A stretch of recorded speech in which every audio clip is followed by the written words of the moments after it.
ایک اور پہلو جو اس آیت سے نکلتا ہے وہ یہ ہے کہ فرمایا قرآن کریم اس رات کے متعلق اتارا گیا، جس کا مطلب یہ ہے کہ اس رات کے تمام مضامین قرآن کریم میں موجود ہیں۔ یہ ایک بہت اہم پہلو ہے۔ رات تو آ کے گزر جاتی ہے، قرآن تو نہیں گزر جاتا۔ قرآن تو ہمیشہ ہمارے سامنے رہتا ہے۔ بس یہ توجہ دلائی گئی ہے کہ تم ایک رات میں برکتیں ڈھونڈ نہیں سکتے جب تک ان برکتوں سے دائمی تعلق نہ قائم کر لو جو تمام تر قرآن میں موجود ہیں۔ اس لیے ایک رات اٹھ کر شور مچا دو اور یہ سمجھو کہ تم نے جو کچھ مانگا تھا سب کچھ مل گیا اور اب مزید تمہیں کوئی حاجت نہیں رہی، اگلے سال پھر مانگنے آ جاؤ گے، یہ ایک بالکل غلط تصور ہے۔ اس کا حقیقت سے کوئی تعلق نہیں۔ قرآن کریم میں جو باتیں ہیں وہ ساری اس رات کے ساتھ تعلق رکھتی ہیں۔ گویا اس رات کے ساتھ جتنی برکتیں ہیں وہ قرآن میں موجود ہیں۔ رات گزر جائے گی مگر قرآن تو تمہارا ساتھ نہیں چھوڑے گا۔ اگر اس سے دائمی تعلق رکھتے ہو تو رات کی برکتیں بھی ملیں گی، اگر اس سے تعلق نہیں ہے تو رات کی برکتوں سے بھی محروم رہو گے، کیونکہ یہاں قرآن کو لیلۃ القدر سے کاٹا جا ہی نہیں سکتا۔ نہ قرآن کریم کو رمضان مبارک سے کاٹا جا سکتا ہے، نہ قرآن کریم کو لیلۃ القدر سے کاٹا جا سکتا ہے۔ یہ ممکن نہیں کہ قرآن سے تم کاٹے جاؤ اور رمضان نصیب ہو جائے۔ یہ ممکن نہیں کہ قرآن سے تم کاٹے جاؤ اور لیلۃ القدر نصیب ہو جائے۔ اس لیے محض لیلۃ القدر کی تلاش کافی نہیں ہے جب تک قرآن کریم سے ایک دائمی مستقل تعلق قائم نہ ہو اور قرآن کریم کے مضامین پر غور نہ کرو۔ دوسری ایک اور بات اس میں جو قابل توجہ ہے، فیہا یفرق کل امر حکیم، اس رات میں ہر اہم اور حکمت والے معاملے کا فیصلہ کیا جاتا ہے۔ وہ فیصلہ خدا تعالیٰ کی طرف سے تقدیروں کی صورت میں کیا جاتا ہے۔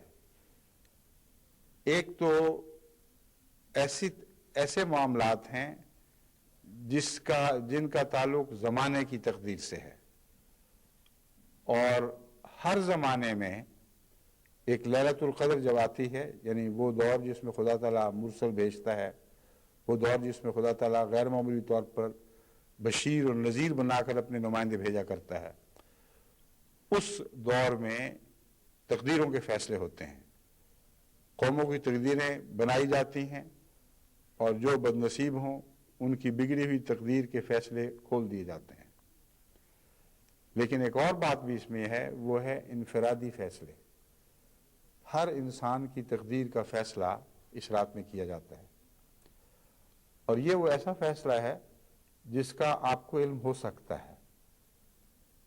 وہ جو عظیم فیصلے ہیں ان کے متعلق تو آپ کہہ سکتے ہیں کہ ہمیں پتہ نہیں وہ کیا فیصلے ہوئے ہیں، کون سی قومیں بچیں گی، کون سی زندہ رکھی جائیں گی اور باقی رکھی جائیں گی، کون سی قوموں کی صف لپیٹ دی جائے گی اور وہ ہمیشہ کے لیے ماضی میں دفن ہو جائیں گی۔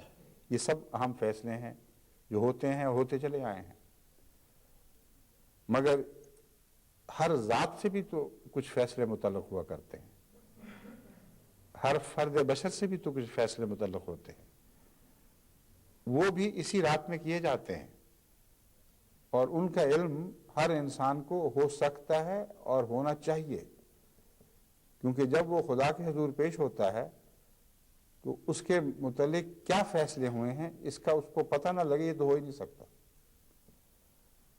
اور پہچان کیا ہے، کس طرح پتہ چلے گا کہ اس کے متعلق اچھے فیصلے ہوئے ہیں، برکتوں والے فیصلے ہوئے ہیں، انذار والے فیصلے نہیں ہوئے؟ وہ اس طرح پتہ چلتا ہے کہ انسان جب لیلۃ القدر کی راتوں میں یعنی اس کی تلاش میں راتیں گزارتا ہے تو کچھ اسے خود فیصلے کرنے پڑتے ہیں۔ جن فیصلوں کی اس کو توفیق ملے، جو نیکی پر قائم ہونے کے فیصلے ہیں اور گناہوں کو چھوڑنے کے فیصلے ہیں، وہی فیصلے ہیں جو آسمان پر اس کے متعلق ہوتے ہیں، اور خدا ان کی توفیق عطا فرماتا ہے۔ بس اگر آپ اپنے دل میں کوئی ایسے فیصلے نہ کریں جو آپ کو ایک نئی زندگی عطا کرنے والے فیصلے ہوں. جزوی طور پر بھی آپ کو یہ توفیق نہ ملے کہ بعض نیکیوں کو نہ بعض بدیوں کو ہمیشہ کے لیے ترک کرنے کا ایک عزم کر لیں اور فیصلہ کریں کہ ہم کبھی اب اس بدی کے قریب تک نہیں پھٹکیں گے، اور بعض نیکیاں اختیار کرنے کا فیصلہ کر لیں اور کہیں کہ ہم فیصلہ کرتے ہیں کہ آئندہ ہمیشہ اس نیکی کو مقدم رکھیں گے. تو یقین جانیں کہ وہی فیصلے ہیں جو لیلۃ القدر میں آپ کی ذات کے متعلق آسمان سے ہوں گے، کیونکہ یہ قبولیت کی رات ہے. ہر نیکی میں آسمان سے مددگار اترتے ہیں. من کل امر سلام، ہر بات میں سلامتی ہوتی ہے، مگر انسان کی اپنی تقدیر کے فیصلے کا اس کی اپنی ذات کے ریزولوشن سے، اس کے اپنی ذات میں کیے ہوئے عہدوں سے ایک گہرا تعلق ہے.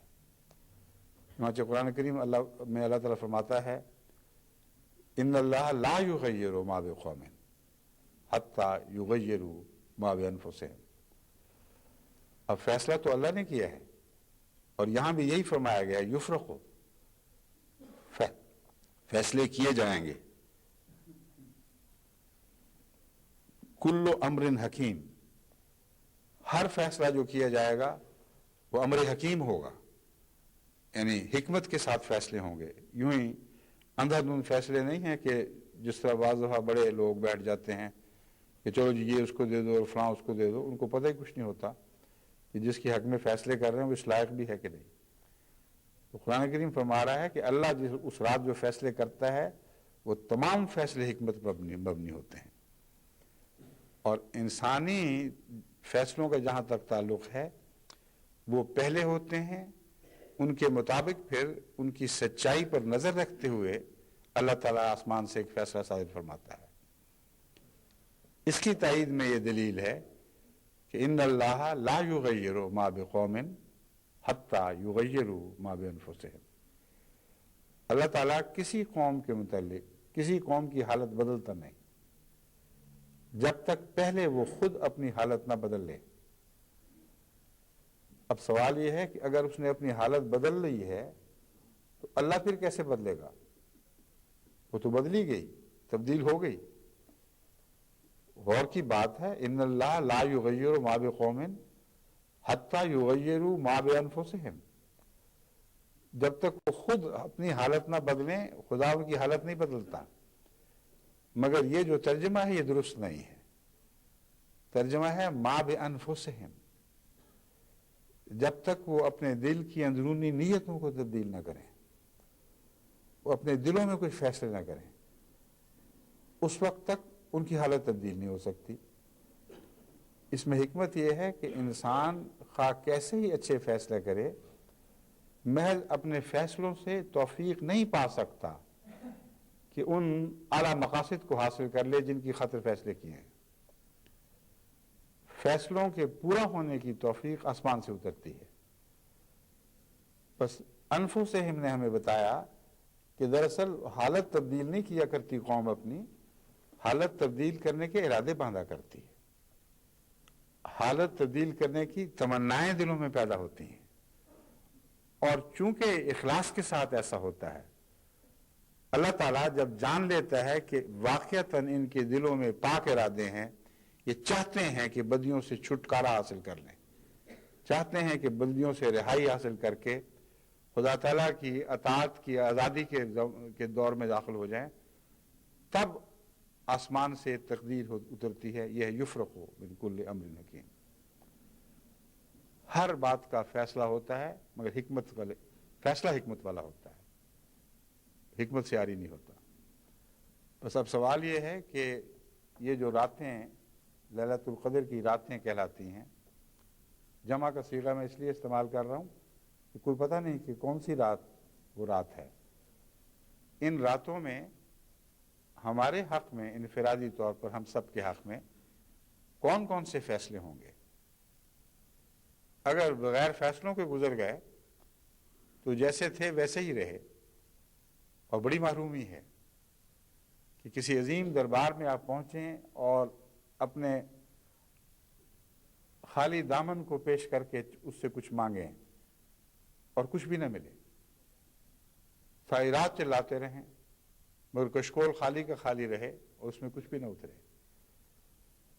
جو اترنا ہے اس کے لیے یہ شرطیں ہیں جو میں آپ کے سامنے قرآن کے حوالے سے رکھ رہا ہوں کہ آپ کو اس رات میں در حقیقت کچھ فیصلے کرنے چاہیے، کیونکہ اس کی برکتیں بارش کی طرح خود بخود نہیں اترتی۔ ان برکتوں کے مضمون کو پر روشنی ڈالتے ہوئے اللہ فرماتا ہے کہ ان کا برکتوں کا تعلق کچھ فیصلوں سے ہے، اور وہ تقدیر خیر و شر کے فیصلے ہیں۔ ان فیصلوں کا تعلق تمہاری اپنی ذات سے ہے۔ تم اگر اپنے نفوس میں پاک تبدیلیاں لے کر اس رات حاضر ہو گئے تو یاد رکھو کہ تمہارے حق میں آسمان سے ویسی ہی تقدیریں جاری کی جائیں گی، اور اگر تم خالم خلی لفظوں کے تحفے لے کر آؤ گے تو خالم خلی لفظ تمہارے اوپر لوٹا دیے جائیں گے، جیسے خالی وہ گئے تھے خدا کے حضور ویسے ہی خالی اتر آئیں گے۔ تو دراصل لیلۃ القدر ہے جس کا مضمون رمضان میں سب سے زیادہ اہمیت رکھتا ہے۔ بس جہاں تک زمانے کا تعلق ہے میں پچھلے رمضان میں اس پر روشنی ڈال چکا ہوں، اب میں انفرادی پہلو کو نمایاں کر کے آپ کے سامنے رکھنا چاہتا ہوں۔ جہاں حضرت مسیح موعود علیہ السلام نے زمانہ خیر و شر کی بات کی ہے، پورے زمانہ نبوی کو ایک لیلۃ القدر قرار دیا، وہاں یہ بھی فرمایا کہ ایک رات واقعتاً بھی ایسی آتی ہے جو ساری زندگی سنوار دیتی ہے، یا اگر محرومی ہو تو ساری زندگی کی محرومیاں چھوڑ کر چلی جاتی ہے۔ اسی لیے فرمایا کہ خیر من الف شہر، وہ رات ایسی ہے جو 1000 مہینوں سے بہتر ہے۔ 1000 مہینے تقریباً 80 سال بنتے ہیں۔ انسان کی عمر بھی 80 سال کے لگ بھگ شمار کی جاتی ہے، یعنی غریب قوموں میں تو اگرچہ زندگی کی اوسط عمر کم ہو گئی ہے، مگر احقاب کا لفظ جو عربی میں آتا ہے وہ 80 سال کا ہی ہے، اور قرآن کریم نے بھی ایک صحت مند آدمی کی اوسط عمر 80 سال ہی مقرر فرمائی ہے۔ خیر من الف شہر سے صاف ظاہر ہوتا ہے کہ 80 سال سے اوپر کچھ مہینے۔ اب یہ دیکھ لیجئے، ایک رات ایسی آتی ہے جو ساری زندگی کی راتوں سے، ساری زندگی کے دنوں سے، ہر لمحے سے برکتوں میں بڑھ جاتی ہے، اور بڑی فضیلت والی رات ہے جو ساری زندگی پر بھاری ہے۔ ایک طرف یہ رات اور دوسری طرف باقی ساری راتیں، سارے دن، تمام لمحات جن کو وہ راتیں اور دن سمیٹے ہوئے ہوتے ہیں۔ اس رات کی تلاش بھی ضروری ہے۔ حضرت مسیح موعود علیہ السلام نے فرمایا کہ یہاں 80 مہینوں والی رات سے مراد واقعتاً ایک ایسی رات ہے جو قبولیت کی رات ہے۔ ہاں، حضرت صلی اللہ علیہ وآلہ وسلم نے اس رات کا تعلق بخشش سے باندھا ہے، اور سب سے بڑی برکت یہ بیان فرمائی ہے کہ پچھلے سارے گناہ بخشے جاتے ہیں، اور اس بخشش کا تعلق سچی توبہ سے ہے۔ بس وہ رات جو توبہ کی رات ہے وہ نصیب ہو جائے، یہ مراد ہے۔ ایسی رات جس میں انسان اپنے ماضی پر نگاہ ڈال کر اپنی کمزوریوں کو اپنی آنکھوں کے سامنے دیکھے اور ایک ایک کر کے ان کو رد کرتا چلا جائے، اور ایک ایک کے تعلق میں خدا کی پناہ ان سے خدا تعالیٰ کی پناہ میں آ جائے اور ان سے دور ہٹنے کا فیصلہ کر لے۔ یہ جو تفصیلی جائزہ ہے اپنی زندگی کا، یہ وہ جائزہ ہے جو اس رات کو آپ کے لیے برکتوں سے بھر سکتا ہے۔ ورنہ چند باتیں آپ مانگ کر آ جائیں کہ ہمیں دولت مل جائے، زمین مل جائے، مقدموں کے فیصلے ہو جائیں، اولاد نہیں ہو رہی اولاد عطا ہو جائے، تو اس سے ان دعاؤں کے قبول ہونے یا نہ ہونے سے آپ کی زندگی کی برکتوں کو اصل میں کوئی تعلق نہیں ہے۔ وہ زندگی کی برکتیں اس فیصلے سے تعلق رکھتی ہیں کہ تم خدا کے ہو گئے ہو، اس فیصلے سے تعلق رکھتی ہیں کہ اب یہ برکتیں زندگی بھر تمہیں کبھی نہیں چھوڑیں گی، اور ہمیشہ کے لیے تمہارے اندر ایک پاک تبدیلی پیدا ہو جائے گی۔ وہ پاک تبدیلی کیا ہے؟ حیا حتی مطلع الفجر، کہ تمہارے اندر سے ایک صبح پھوٹ پڑے گی، اور جب صبح پھوٹ پڑی تو رات کے سارے اندھیرے ماضی بن گئے، وہ خوابوں کی باتیں ہو گئیں، اور صبح جب پھوٹتی ہے تو پھر اندھیروں کا کوئی حصہ باقی نہیں رہتا، وہ زمانہ گزر جاتا ہے۔ تو اسی لیے میں نے کہا کہ دائمی ہے یہ، فرشتے اترتے ہیں اور جب اندھیری رات صبح میں تبدیل ہو جاتی ہے، پھر ہمیشہ انسان اسی نور میں رہتا ہے، اسی نور میں زندگی بسر کرتے ہوئے اپنے خدا کے حضور حاضر ہوتا ہے۔